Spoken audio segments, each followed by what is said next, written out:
Hi, I'm Mrs. Sweeney, and welcome to my room. My desks are spaced 3 feet apart, and all students face the same direction according to district safety guidelines. When students enter my room, they see exactly what will be done for the period because it's written on the board. And students sign out to use the restroom or to go to the media center or for any other reason they need to leave. I'll be standing at the front of my class as much as possible for now. The student desks are 6 feet from the front wall.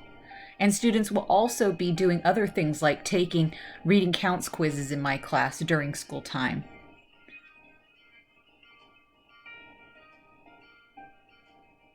Collaboration is a big part of my class. Unfortunately, we will be a bit limited right now due to COVID-19. However, we will work through this together and make the best of it. I have supplies for students that need something during class like paper and pencil and such.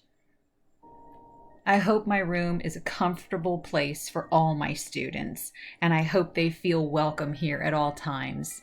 It's going to be a great year.